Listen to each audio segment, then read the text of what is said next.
1000 மிருகங்களோடு நின்றாலும் புலி தனித்து தெரியும். தனித்து நின்றாலும் 1000 மிருகங்களோடு நிற்கிற திமிரோடு அதான் புலி. அதான் புலி. பேரன்பிற்கினை தமிழ் சொந்தங்களுக்கு புரட்சிகர வணக்கம். இன்றைக்கு காணொலியில நம்ம என்ன பார்க்க போறோம்னா, ஒரே நாள்ல 2 தரமான சம்பவங்களை செஞ்சிருக்காங்க நம்ம இடும்பாவனம் கார்த்திக்கும் அண்ணன் துருவன் செல்லுமணி அவர்களும்.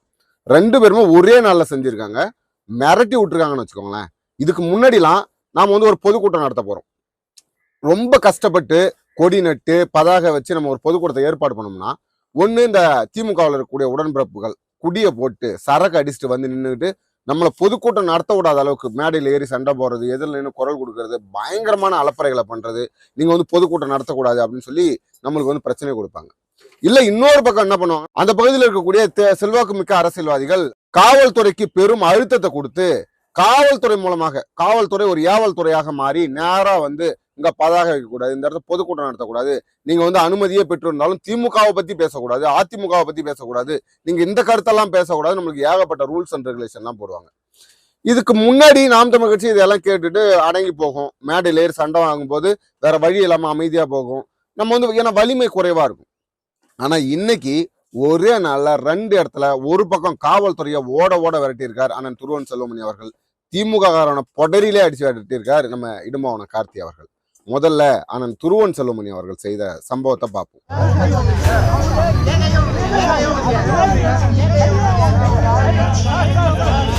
ஒரு இடத்தில் பதாகை வைக்கக்கூடாது என்றால் எந்த கட்சிக்காரரும் வைக்கக்கூடாது.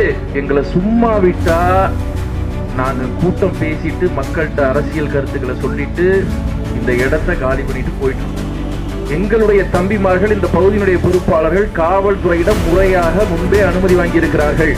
அதாவது அனுமதி பெற்று ஒரு இடத்துல அனுமதி வாங்குறோம், அனுமதி வாங்கி அந்த இடத்துல நம்ம வேலைகளை செய்யறோம், நம்ம கொடி நாடுறோம். இப்ப மற்றவர்கள் மாதிரி நம்ம மனபலம் படைத்தவர்கள் கிடையாது. நம்ம நம்மளோட உழைப்புகளை முதலீடா போடுறவங்க. நம்ம உழைப்பை வச்சுதான் ஒரு வேலையை செய்யறோம். நம்மளுடைய கை காசுகளை வச்சுதான் பதாகை அடிக்கிறோம், கொடியை நடுறோம், எல்லாமே பண்றோம். திமுகவுக்குலாம் மேல் இடத்துல இருந்து காசு வரும், ஏகப்பட்ட நிதி வரும், மிரட்டி காசு வாங்குவாங்க, கட்ட பஞ்சாயத்து பண்ணி காசு வாங்குவாங்க. ஆனா நம்ம கிட்ட அதெல்லாம் கிடையாது. நம்மளுடைய அன்றாட கூலிகளை எடுத்து செலவிடுறோம்.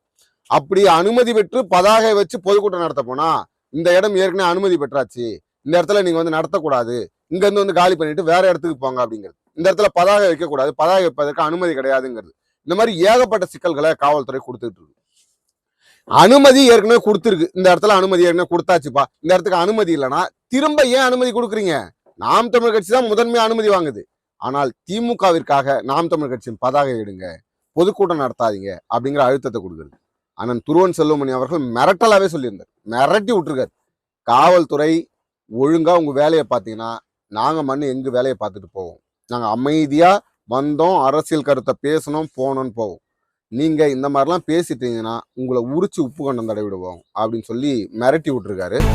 நாங்கள் என்ன செய்கிறோம்? மக்களிடத்துல கூட்டம் போட்டு கருத்துக்களை சொல்கிறோம். திமுக காரன் கூட்டம் போட்டால் மகளிர் காவல்துறை அங்கே இருந்தால் அவர்களிடத்தில் பாலியல் சிந்தனையில் ஈடுபடுவானே அயோக்கியன், அப்படி என்ன செய்யணுமா? தாவே காவிற்கு அனுமதி கொடுத்தால் அந்த கூட்டத்துக்குள்ளாக காவல்துறையினுடைய கையை இடிப்பானே அவன், அப்படி என்ன செய்யணுமா? என்னது எப்ப நீங்க போய் இயல்பா அனுமதி கொடுப்பீங்க? நாங்களும் திமுக மாதிரி போல வேலையை போட்டு கவர்ச்சி காட்டட்டுமா, ரெக்கார்ட் டான்ஸ் ஆட விடட்டுமா? உட்கார்ந்து பாக்குறீங்களா? இல்ல மத்திய கட்சியாளர்கள் தாவேக்கா போல அரிசி உண்டை கொடுக்கட்டுமா, அண்டா உண்டை கொடுக்கட்டுமா? வாங்கிட்டு போறீங்களா நீங்களும்? காவல்துறை எங்கெல்லாம் வாய் மூடி கிடக்கிறது, எங்கெல்லாம் மௌனித்து கிடக்கிறது, யாரை எதிர்த்து கேள்வி கேட்க வேண்டுமோ அங்க கேட்காம அப்பாவிகள் மீது வழக்கு போடுவது, அப்பாவிகளை மிரட்டுவது, இந்த மாதிரி வேலைகளை நின்றோடு நிறுத்திக்கணும் அப்படின்னு சொல்லி ரொம்ப கடுமையா பேசியிருந்தாங்க. இது ஒரு பக்கம்னா, இன்னொரு பக்கம் நம்ம இடும்பாவனம் கார்த்திக் தன்னுடைய சொந்த ஊருக்கு அருகாமையில மேடை போட்டு பேசுறாரு. அங்க நடந்த ஒரு மிக பிரம்மாண்டமான சம்பவம் அது.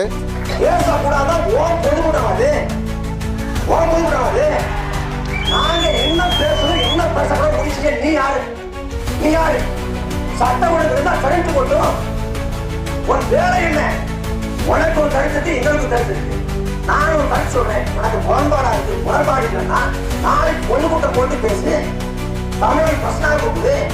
இங்க எங்க கட்சியிலிருந்து பஞ்சம் படைக்க போற பழைய சரி போயிட்டு அந்த பழைய நாளைக்கு நாங்க பேசுறோம். பேசக்கூடாதுன்னா நானும் ஏன் ஊதான், நானும் தெளிவு வச்சிருக்கேன், நான் இடும்பாவனம் தான். வேலை பத்தி ஏன் என்ன சொன்னேன்? நீ என்ன பண்ணுவ, என்ன பண்ண, எங்க போயிடுவீங்க, என்ன பண்ணுவ, என்ன பண்ணி கழிச்சு நீ இந்த சண்டித்தனம் இந்த அடாவடித்தனம் வேலையா வச்சுக்கணும். உனக்கு விசுவாசத்தை காட்டணும்னா திமுக விசுவாசத்தை காட்ட ஈரோடு கிழக்குல போய் ஏன்னா இது ரொம்ப வாடிக்கையா வச்சிருக்காங்க. இதை வந்து ரொம்ப ரொம்ப ரொம்ப வாடிக்கையா வச்சிருக்காங்க திமுக காரங்க. எங்க மேடை போட்டாலும், எங்க வந்து நாம் தமிழர் கட்சி மேடை போட்டாலும் குடிச்சிட்டு வந்து நீங்க வந்து நடத்தக்கூடாது, இங்க வந்து நீங்க இப்படி பேசக்கூடாது, இப்படி வந்து நீங்க எப்படி எங்க தலைவரை பேசலாம், கருணாநிதி எப்படி நீங்க பேசலாம், ஸ்டாலினை எப்படி பேசலாம் அப்படின்னு சொல்லி பேசக்கூடியது. அதை வந்து மானகட்ட கேள்வி கேட்கிறாரு. உங்களுக்கு தெம்பு இருந்தா, திராணி இருந்தா இதே இடத்துல மேடையை போட்டு நாளைக்கு எங்க கட்சியில இருந்து போன கொத்தடிமை ராஜீவ்காந்தி இருக்காப்புல அவரை கூட்டுவாங்க, இல்ல திமுகவுடைய கொத்தடிமையாக இருக்கக்கூடிய தமிழன் பிரச்சனாவை கூட்டுவாங்க, கூட்டு வந்து பேசு. என்னை பேசுவதற்கு, என்னை கேட்பதற்கு உனக்கு என்ன தகுதி இருக்கிறது? என்னை வந்து மேடை போட்டு பேசக்கூடாதுன்னு சொல்றதுக்கு நீ யாருடா? நீ யாரு? நானும் இந்த மண்ணுக்காரன். உங்க வாய்ச்சவடெல்லாம் எங்ககிட்ட விடாத. நீ அடிச்சா திருப்பி அடிக்கிற திறமை எங்ககிட்ட இருக்கு. நீ மத்தவன மாதிரி வந்து பேசி பயமுறுத்தி எங்களை வந்து ஓட விட்டுறலாம் நினைக்காத அப்படின்னு சொல்லி திமுக காரன் காது மேலே நாலு காட்டியிருக்காரு. இப்போ இதுதான் ஜனநாயக நாடு. இப்ப நம்ம வாழ்ந்துட்டு இருக்கோம் இல்லைங்களா? இந்த திமுக ஆட்சியும் திமுக அரசும் இன்னைக்கு வந்து ஜனநாயகத்தை பின்பற்றுகிறது. ஒருத்தன் மேடை போட்டு பேச முடியலங்க. அதிமுக ஆட்சி நடக்கும்போது திமுகவுக்கு இது போன்ற அழுத்தங்கள் வந்தா ஜனநாயக படுகொலை, கருத்து சுதந்திரமே இல்ல, இங்க குறவலையை நெரிக்கிறாங்க அப்படின்னு சொல்லி புலம்புறது. ஆனா திமுக ஆட்சி பொறுப்பேற்ற பிறகு மீம்ஸ் போடக்கூடாதுங்க. முதல்வருக்கு எதிராக மீம்ஸ் போட்டா இரவோடு இரவா வந்து கைது பண்ணிட்டு போயிடுவாங்க.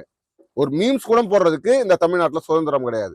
மேடை போட்டு பேசுறாங்க. எங்க கருத்தியலை, அதுக்காக தான் அரசியல் கட்சி வச்சிருக்கோம். எங்க கருத்தியலை நாங்க மேடை போட்டு பேசுவதில்ல. இவங்களுக்கு என்ன பிரச்சனை இருக்கு? இதையே அவங்க கேள்வி கேட்கணும். இவர்களுக்கு என்ன? இப்ப நாங்க பேசக்கூடிய கருத்து தவறுப்பா, நீ பேசக்கூடிய கருத்து முற்றிலும் தவறானதா?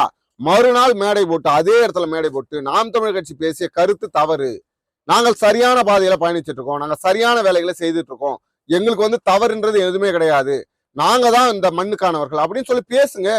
மக்களுக்கு புரிய வைங்க. நாங்க வந்து பணம் இல்லாத ஒரு ஆட்சியை நடத்துறோம், ஜனநாயக ஆட்சியை நடத்துறோம், நாங்க வந்து பணம் கொடுத்தா வாக்க வாங்கணும்னு அவசியம் இல்லைன்னு பேசுங்க. அதை விட்டுட்டு கருத்தியலா பேசுறவன அடி தாங்காம வலி தாங்காம நீங்க வந்து கருணாநிதியை பேசக்கூடாது, ஸ்டாலினை பேசக்கூடாது, உதயநிதியை பேசக்கூடாது, யாரையுமே பேசக்கூடாதுக்கு எதுக்குடா ஒரு மேடை போட்டு பேசணும்? எதுக்கு மேடை போட்டு பேசணும்ன்ற? நாம் தமிழர் கட்சி ஒரு எதிர்கட்சியா இருக்கு. நாம் தமிழர் கட்சி இந்த மண்ணில் நடக்கக்கூடிய அநீதிகளை தட்டி கேட்குது, இங்க இருக்கக்கூடிய வள கொள்ளைகளுக்கு எதிராக போராடுது, இங்க நடக்கக்கூடிய போராட்டங்களுக்கு ஆதரவாக, மக்கள் பிரச்சனைகளுக்கு ஆதரவாக களத்துல நிக்குது. அது மேடை போட்டு இங்க நடக்கிற அநீதிகளை பேசும். நீங்க மேடை போட்டு பேசுங்க, நாங்க செய்த சாதனைகள்லாம் இவ்வளவு இருக்கு அப்படின்னு சொல்லி. அதை விட்டுட்டு நாம் தமிழர் கட்சி வாய மூடணும்னு நினைச்சா இதெல்லாம் அரசியலான்னு தான் நம்மளுடைய கேள்வி இருக்கு. நமக்கு உண்மையில ரொம்ப பிடிச்ச பேச்சாளர், ரொம்ப ரொம்ப எனக்கு தனிப்பட்ட முறையில ரொம்ப ரொம்ப பிடிச்ச பேச்சாளர்னா அண்ணன் துருவன் செல்வமணி. அவர் இவ்வளவு நாள் வந்து பெரிய அளவுல விஜயை போட்டு பொழக்கவே இல்லை. ஆனா இன்னைக்கு மேடையில விஜய வச்சு செஞ்சுட்டாருன்னா சொல்லணும், வச்சு செஞ்சுட்டாரு. சம்பந்தமே இல்லாம தமிழ்நாடுனா நான் தான் தமிழ்நாடு, யாராவது இப்படி பேசுவானா? நீ என்ன ஹிட்லரா? ஜெர்மனி தான் ஹிட்லர், ஹிட்லர் தான் ஜெர்மனி, ஜெர்மனிக்கும் செய்யும் தொண்டு, ஹிட்லருக்கு செய்யும் தொண்டு, ஹிட்லருக்கு செய்யும் தொண்டு, ஜெர்மனிக்கு செய்யும் தொண்டு நாசிப்பட நடத்துறியா நீ? நீ சர்வாதிகாரா? நீ கோமாளியா? விஜய் பண்ணக்கூடிய கோமாளித்தனங்கள், விஜய் இது வரைக்கும் பேசிய அரசியல் கோமாளித்தனங்களை மேடை போட்டு சும்மா கிழின்னு கிழிச்சார். அதாவது வந்து நான் தான் தமிழ்நாடு, தமிழ்நாடு தான் நான், எப்படி விஜய் தான் தமிழ்நாடு, தமிழ்நாடு தான் விஜய். நீங்க விஜயை திட்டினீங்கன்னா விஜய் திட்டினது கிடையாது, அது தமிழ்நாட்டு மக்களை திட்டியது. நீங்க விஜயை கேவலப்படுத்தினீங்கன்னா நீங்க விஜயை கேவலப்படுத்துவது கிடையாது, தமிழ்நாட்டை கேவலப்படுத்துவது. இந்த மாதிரி ஒரு கோமாளித்தனத்தை யாருமே கேட்டது இல்லை.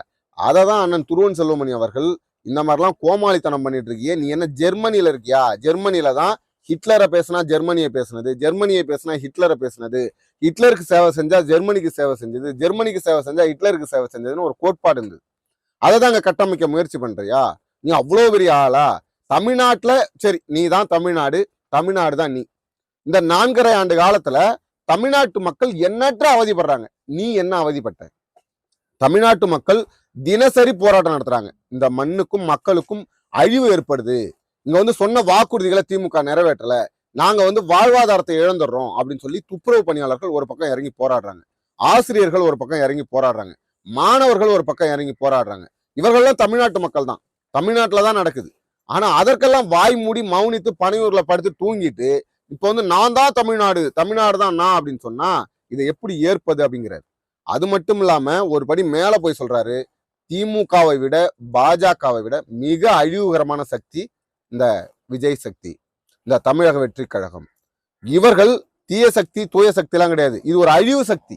இது வந்து தமிழ்நாட்டுல இருக்கவே கூடாது. இப்போ பாகுபலி படத்தை உதாரணமா சொல்றாரு. பாகுபலி படத்துல காலகேயர்கள் வென்றிருந்தால் அங்க என்னெல்லாம் நடந்திருக்கும்? எப்படிப்பட்ட ஒரு ஆட்சி அவங்க நடத்தி இருப்பாங்க, நம்ம கண் முன்னாடி எவ்வளவு கொடூரங்கள் நடந்திருக்குமோ அது போல பல மடங்கு தமிழ்நாட்டில் நடக்கும் விஜய் ஜெயிச்சு வந்தா. ஏன்னா விஜய்க்கு அரசியல் தெரியாது.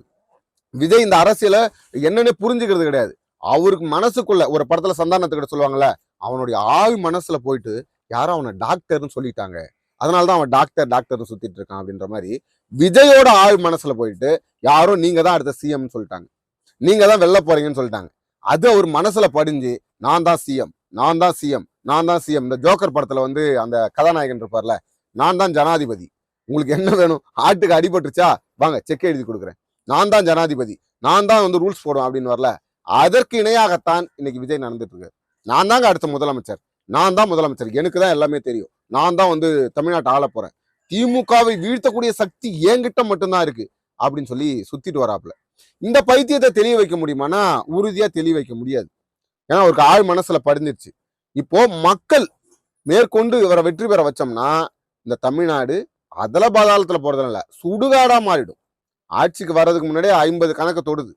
ஆட்சிக்கு வர்றதுக்கு முன்னாடியே இன்னும் ஆட்சி பொறுப்பேற்றாச்சு, அவர் முதலமைச்சர் ஆயிட்டாருன்னா எவன் எங்க வெட்டிட்டு செத்தாலும் எதற்கும் அவர்கிட்ட திட்டம் கிடையாது. இப்ப சாதியை ஒழிப்பதற்கான திட்டம் அவர்கிட்ட கிடையாது, லஞ்சம் ஊழலை ஒழிப்பதற்கான திட்டம் அவர்கிட்ட கிடையாது, பெண்களுக்கான பாதுகாப்பு கொடுப்பதற்கான திட்டம் அவர்கள்ட்ட கிடையாது. இந்த பிரச்சனைகள்லாம் நடக்குதுங்க, நாங்க வந்தா சரி பண்ணிடுவோம், இங்க வந்து ஊழல் நடக்குதுங்க, நாங்க வந்தா சரி பண்ணிடுவோம், திமுகவை அகற்றினா என்ன பண்ணுவ. இப்போ டாஸ்மாக் இருக்கு, டாஸ்மாக்கை ஒழித்து விட்டு மாற்று வருமானத்துக்கு உங்ககிட்ட என்ன திட்டம் இருக்கு? இல்ல டாஸ்மாக்கை ஒழிப்பியா, ஒழிக்க முடியுமா? ஏதாவது ஒரு விடயத்துல தெளிவான ஒரு கருத்து. இப்ப நீர் மேலாண்மை குறித்து நான் வந்து இந்த கருத்தை வச்சிருக்கேங்க, இந்த கருத்து எங்க கிட்ட இருக்குங்க, இதை வைத்து நான் நீர் மேலாண்மையை சரி பண்ணுவேங்க, இதை வைத்து நான் வந்து தமிழ்நாட்டுல விவசாயத்தை பாதுகாப்பங்க, ஏதாவது ஒரு திட்டம் எதுவுமே கிடையாது. ஏன்னா ஸ்கிரிப்ட் எழுதி கொடுக்குறவனுக்கே தெரியாது, அது பேசுற விஜய்க்கு எப்படி தெரியும்? இதுதான் அங்க இருக்கக்கூடிய சிக்கல். அதனாலதான் எல்லாரும் வந்து விஜய் பேசிட்டு இருக்காங்க.